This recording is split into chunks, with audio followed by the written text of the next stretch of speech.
You never really know what goes on behind closed doors, especially in quiet neighborhoods where the lawns are trimmed to perfection. The mailboxes overflow with catalogs and birthday cards, and every face you pass on the sidewalk smiles like nothing's wrong in their perfect little world. The kind of neighborhood where children ride bikes until streetlights flicker on, where neighbors borrow sugar and return casserole dishes, where everyone knows everyone else's business.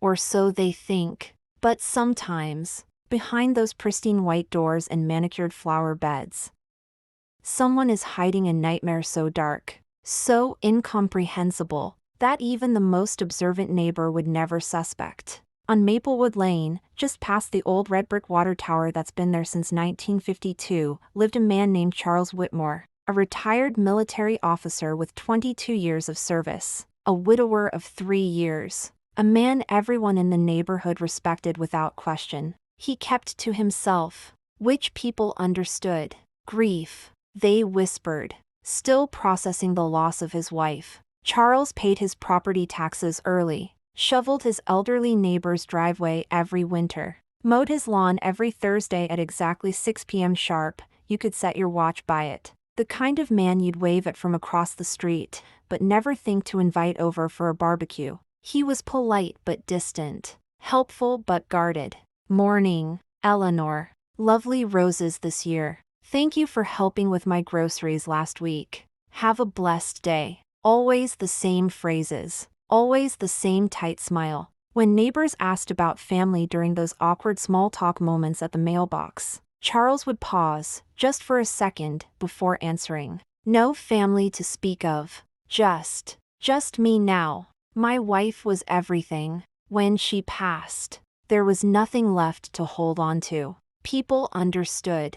Loss does that to a person, makes them withdraw, makes them build walls. But that wasn't the whole truth. Because down in the basement of that perfect little house with its perfect lawn and perfect white shutters was someone else. Someone Charles never spoke of. Someone he'd erased from existence. Someone he kept hidden in darkness for nearly 8 years. His name was Aaron. Aaron Whitmore was 9 years old when his mother, Sarah, died of ovarian cancer. Sarah had been the light of their small family. Patient, understanding, endlessly creative. She saw the world through Aaron's eyes and helped him navigate a reality that often felt too bright, too loud, too overwhelming. Aaron had been diagnosed with autism spectrum disorder at age 4. But to Sarah, he wasn't a diagnosis. He wasn't a list of symptoms or behaviors to manage. He was her brilliant, sensitive boy who saw patterns where others saw chaos,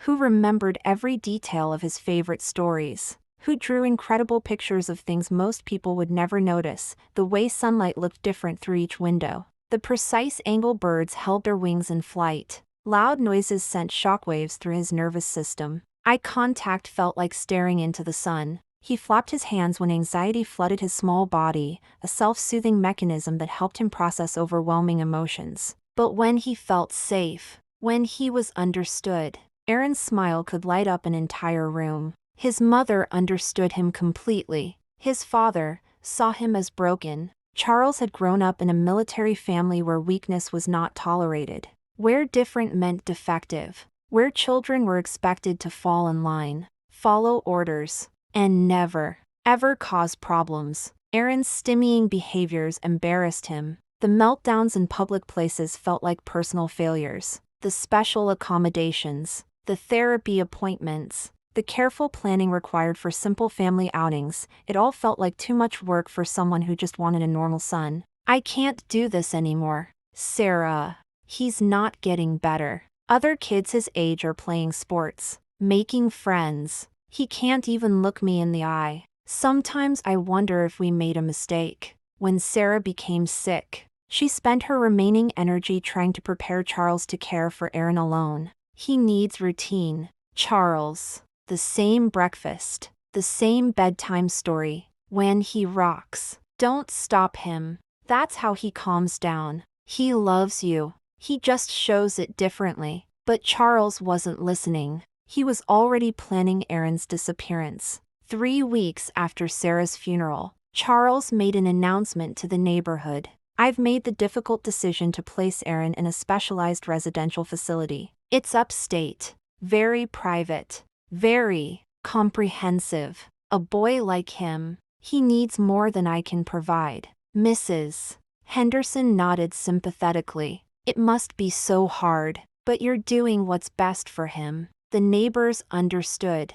Single parenting was difficult enough without the added challenges of special needs. Charles was being responsible. They thought. Realistic. They watched as a small moving truck came and went. Saw boxes labeled Aaron's room loaded up and driven away. Charles told them Aaron was gone, but Aaron had never left the house. Charles had spent 2 months preparing Aaron's new home. The basement room was 8 by 10 feet. No windows except for one small, ground-level opening that looked out onto the side yard. He covered it with thick curtains, then later with plywood, and finally with dirt and mulch from the outside. One old mattress from a garage sale, stained and smelling of mildew. A small wooden shelf holding a dozen children's books, the same ones Aaron had read hundreds of times. A plastic bucket in the corner. A bare light bulb hanging from the ceiling, controlled by a switch outside the room, and a heavy latch on the outside of the door.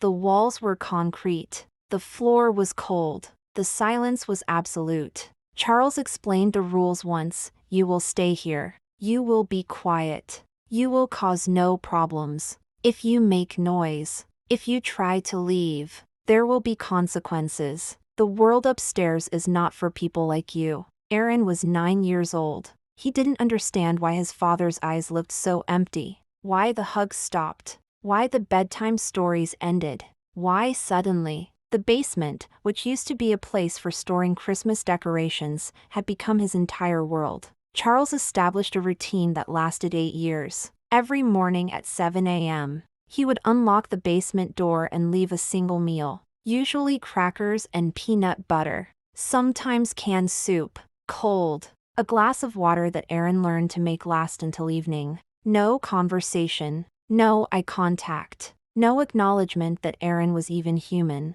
Charles would clean the bucket once a week, leaving Aaron with a small bar of soap and a few gallons of water for washing. Twice a year, on Aaron's birthday and at Christmas, Charles would leave a single wrapped gift, usually socks or underwear. Once, a broken calculator from a thrift store. Aaron never saw sunlight, never felt grass beneath his feet, never heard another human voice except for the muffled sounds of Charles moving around upstairs. He grew up measuring time by the routine of footsteps above his head. Morning footsteps, breakfast delivery. Evening footsteps, Charles preparing for bed.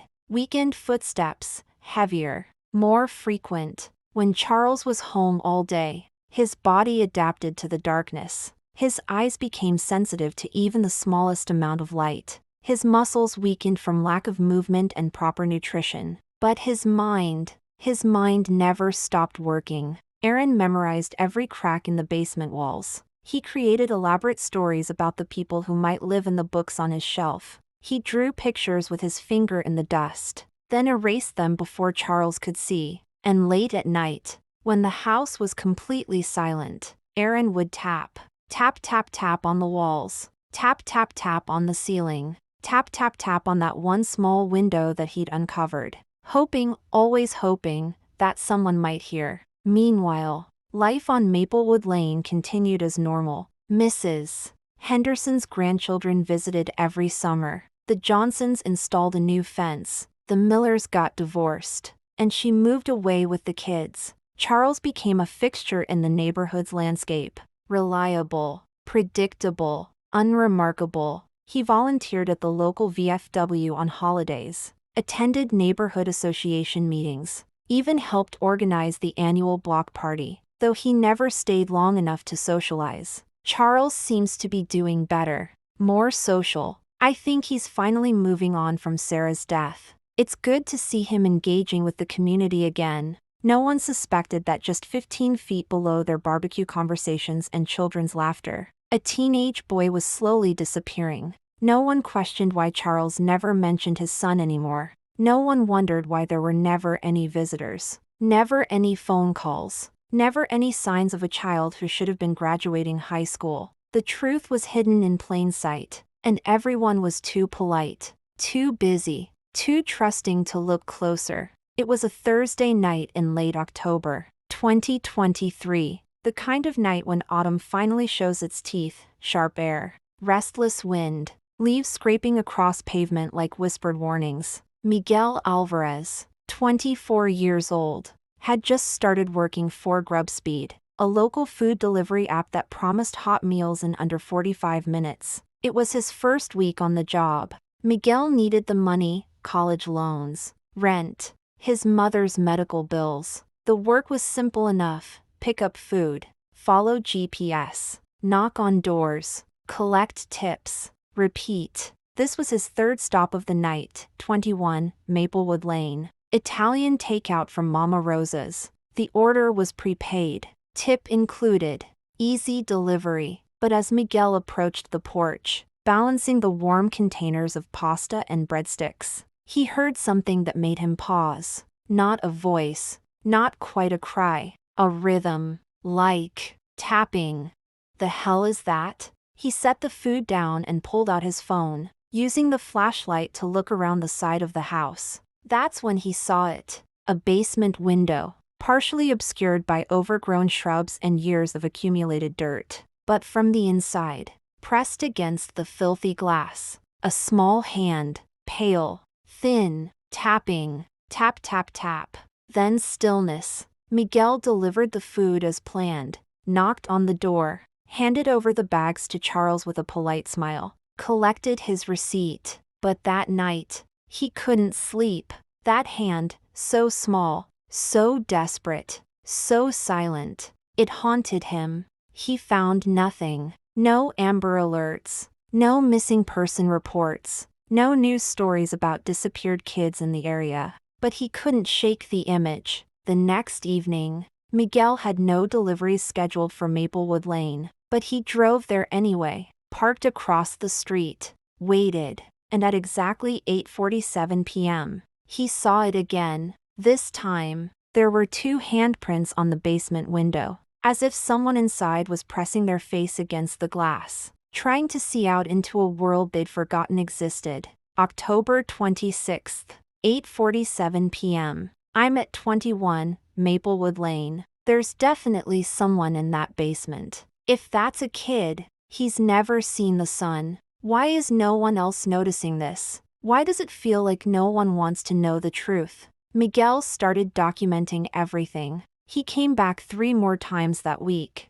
always at different hours, always parking in different spots. Sometimes he saw shadows moving inside. Sometimes he heard the tapping. Once, he thought he saw a face, pale, gaunt, with eyes that seemed too large for their sockets. The footage was grainy, taken through a dirty window from 30 feet away. But what he captured on that final night broke him. A figure, clearly human, clearly young, sitting by the window with their hand pressed against the glass. Not tapping this time, just existing, waiting, hoping someone would see. Miguel knew he had to act, but he also knew how crazy this would sound. Young delivery driver claims neighborhood pillar is keeping someone prisoner in his basement. Without clear evidence, without witnesses, who would believe him? So he went to Reddit first, posted the video on r/RBI, Reddit Bureau of Investigation, with a carefully worded title, "I think a kid's being held in this house. What should I do?" The post included his phone footage, the address partially obscured, and a detailed account of what he'd witnessed. Within 6 hours, the post had 50,000 upvotes. Within 24 hours, it had been cross-posted to 12 different subreddits. Local news stations started reaching out, and within 48 hours, 3 squad cars were parked outside 21 Maplewood Lane. Mr.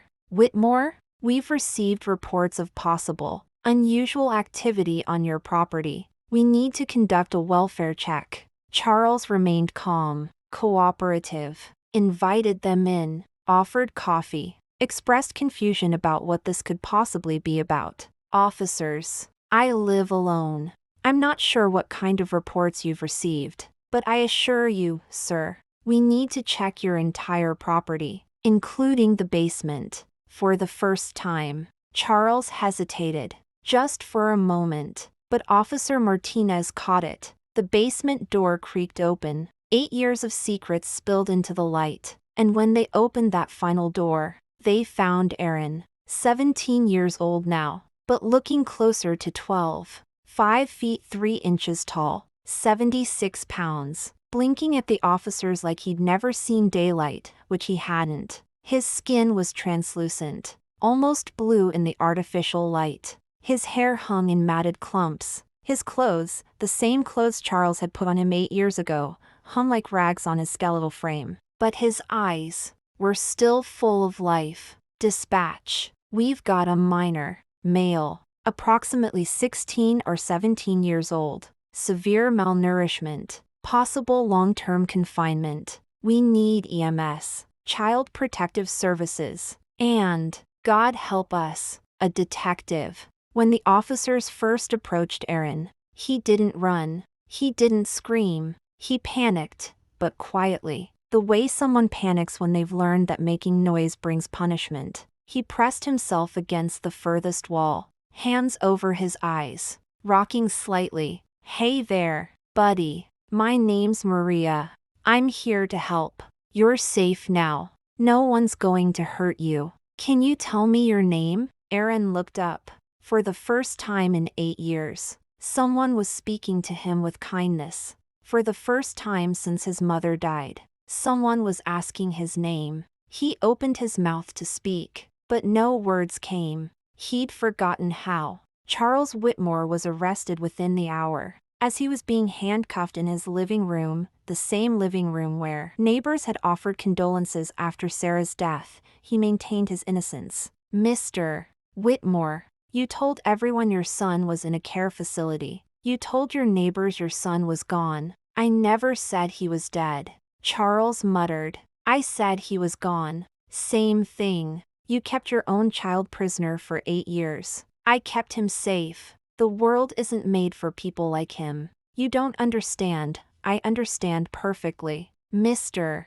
Whitmore, you're under arrest for child imprisonment, neglect, and abuse. As Charles was led away, neighbors gathered on their porches, phones recording, voices whispering. 8 years. 8 years. And we never knew. How did we not know? Aaron was taken to Children's Hospital for immediate medical care. 8 years of malnutrition had taken their toll. His bones were fragile. His muscles had atrophied. His digestive system couldn't handle regular food. But slowly, carefully, doctors began the process of helping his body remember how to be healthy. The harder challenge was helping his mind remember how to be human. Dr. Rebecca Torres, a specialist in childhood trauma, was assigned to Aaron's case. Aaron, you don't have to talk if you don't want to, but I want you to know you're not in trouble. You didn't do anything wrong, and you never have to go back to that room. Aaron didn't respond verbally, but he began to draw. The first drawing was the basement room. Every detail perfect. The mattress, the bucket, the single light bulb, the locked door. The second drawing showed the same room, but with a figure in the corner, himself, curled up, small and alone. The third drawing was different. It showed the basement window, and outside the window, there was a man holding a phone with a small light, a man who had stopped to look. He paints that basement over and over, but sometimes, he paints a man outside the window. I think he remembers Miguel. The story exploded across social media and national news. The boy in the basement, front page of the New York Times. Hidden in plain sight, CNN special report. 8 years of darkness, 60 minutes investigation. News vans lined Maplewood Lane. Reporters knocked on every door. Neighbors who had lived 3 houses away from Aaron for nearly a decade suddenly became experts on childhood imprisonment. How does a child disappear for 8 years in a neighborhood like this? What warning signs did we miss? Could this happen anywhere? But through it all, Aaron stayed silent. He was placed with the Chin family, experienced foster parents who specialized in caring for teenagers with severe trauma. His body began to recover. His mind took more time. For 76 days after his rescue,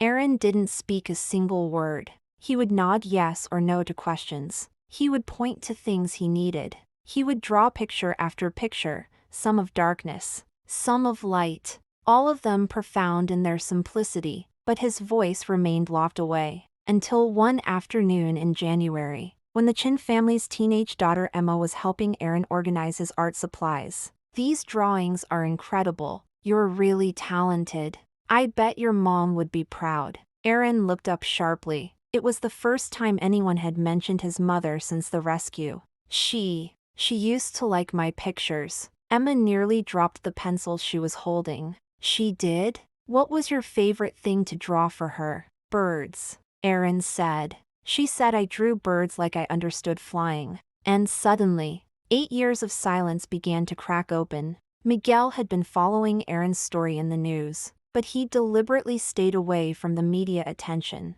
He declined interviews, turned down sponsorship offers, ignored the countless people calling him a hero. "I'm not the story, Mama. The story is, how many other kids like Aaron are out there, and nobody's looking?" But 3 months after the rescue, Miguel received a call from Dr. Torres. "Aaron's been asking about you. He doesn't know your name, but he remembers the man with the light. Would you be willing to meet him?" For several minutes, neither of them spoke. Then Miguel, remembering what Dr. Torres had told him about Aaron's need for gentle approaches, knelt down to Aaron's eye level. "Hey, man. I didn't know if I'd see you again. I'm glad you're safe. You don't have to say anything. I just wanted to see you smile." Aaron looked at Miguel for a long time. This was the face he'd seen outside his window. The person who had stopped when everyone else walked by.